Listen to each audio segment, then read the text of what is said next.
Salam Bapak Ibu Saudaraku yang dikasihi Tuhan Yesus Kristus.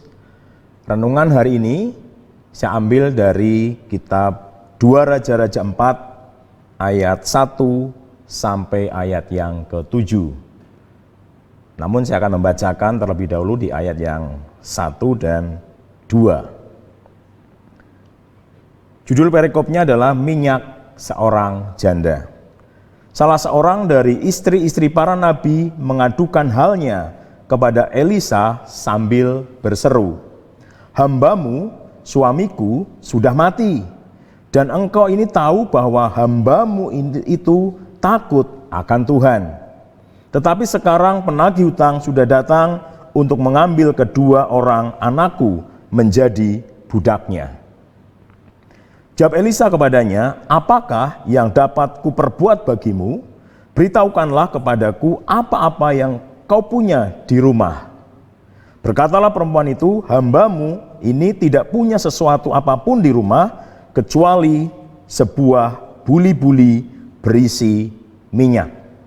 Kita tahu kisah selanjutnya mengatakan bahwa Elisa menyuruh perempuan ini untuk meminjam bejana-bejana kepada tetangga-tetangganya dan memerintahkan wanita itu untuk mengisi buli-buli, mengisi bejana-bejana yang kosong dengan buli-buli yang berisi minyak itu sampai akhirnya seluruh bejana penuh, dan ketika bejana itu habis dan berhentilah minyak itu mengalir dari buli-buli. Namun yang ingin kita bahas pada kesempatan hari ini adalah ayat pertama dikatakan bahwa salah seorang dari istri-istri para nabi mengadukan halnya kepada Elisa sambil berseru, "Hambamu, suamiku, sudah mati, dan engkau ini tahu bahwa hambamu itu takut akan Tuhan."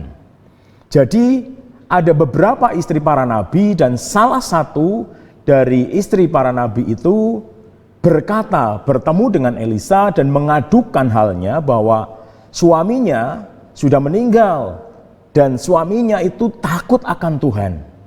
Tetapi didapati bahwa hutang yang dia tinggalkan dan dia harus membayarnya, kalau tidak anaknya akan diambilnya. Saudaraku, ini adalah pergumulan yang mungkin kalau kita tarik kepada masa kini adalah bahwa kami sudah melayani Tuhan dengan luar biasa dan lain sebagainya, tetapi permasalahan itu ada dan kami sepertinya tidak sanggup untuk menjalani masa-masa ini.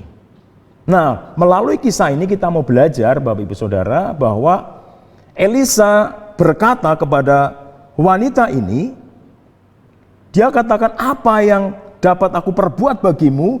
Beritahukanlah kepadaku apa yang kau punya di rumah." Elisa tidak berkata, "Ini loh jawabannya, aku memberikan kepadamu uang dan lain sebagainya." Enggak. Tetapi Elisa berkata, "Apa yang dapat aku perbuat bagimu? Beritahukanlah kepadaku apa yang ada di rumahmu." Kemudian wanita ini berkata, "Kami tidak memiliki apa-apa. Yang kami punya hanya sebotol buli-buli yang berisi minyak." Dan kalau itu dibandingkan dengan pergumulan dia, nggak ada artinya apa-apa. Satu buli-buli yang berisi minyak tidak ada artinya apa-apa. Tetapi disinilah Tuhan mau menyatakan kepada wanita ini sebenarnya bahwa Tuhan sanggup menolong dengan apa yang dia punya. Kemudian kita tahu tadi ceritanya bahwa melalui buli-buli yang berisi minyak itu, dia kemudian menuangkan bejana-bejana yang sudah dia pinjam dari tetangga-tetangganya. Dia menuruti apa yang dikatakan Elisa untuk dia masuk ke dalam rumah, masuk ke dalam kamar dan menuangkan buli-buli itu. Dan dikatakan pula, pinjam bejana jangan terlalu sedikit.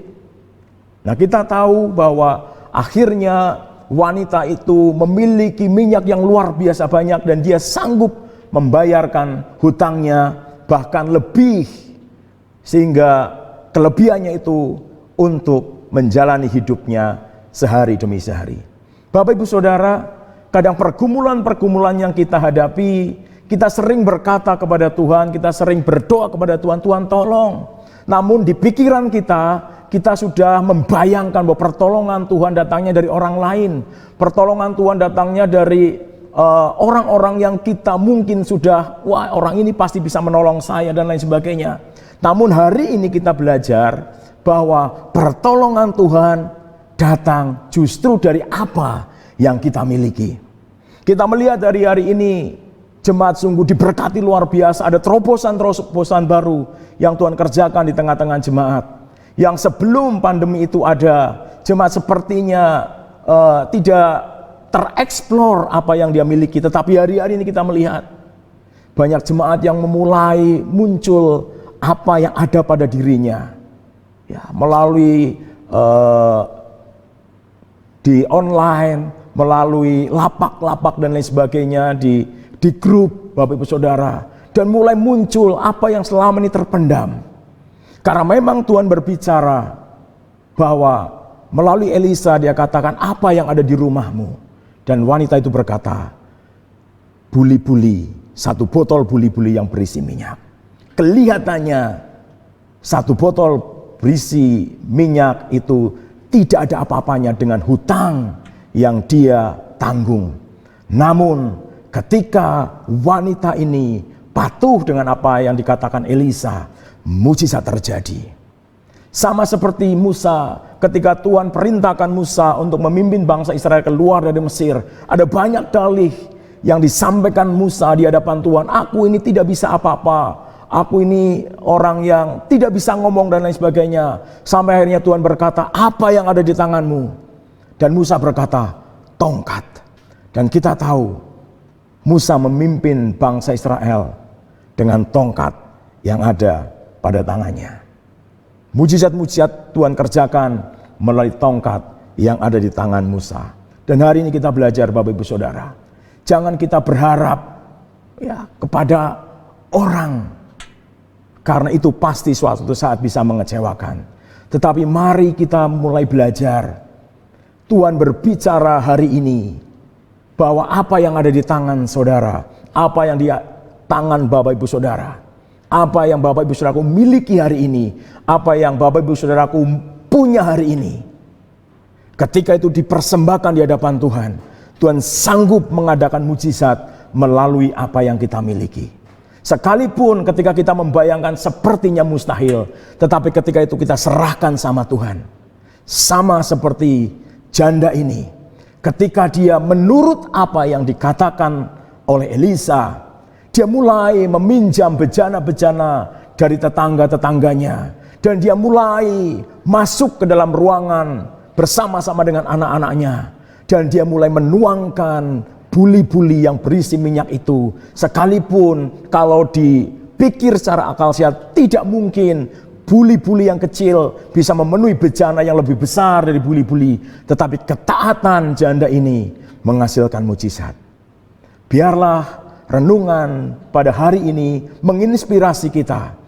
Apa yang ada pada tangan kita, apa yang menjadi kemampuan kita yang Tuhan sudah berikan kepada kita serahkan kepada Tuhan. Dan kita kerjakan bersama-sama dengan Tuhan. Tuhan bisa melakukan seperti yang dikerjakan pada janda ini, Bapak Ibu Saudara. Dan mujizat terjadi. Dan saya berdoa, kemampuan-kemampuan, talenta-talenta yang Tuhan sudah berikan kepada kita, kepada Bapak Ibu Saudaraku, itu akan mendatangkan mujizat yang akan menjadi jawaban bagi setiap pergumulan Bapak Ibu Saudara. Terima kasih, Tuhan Yesus memberkati.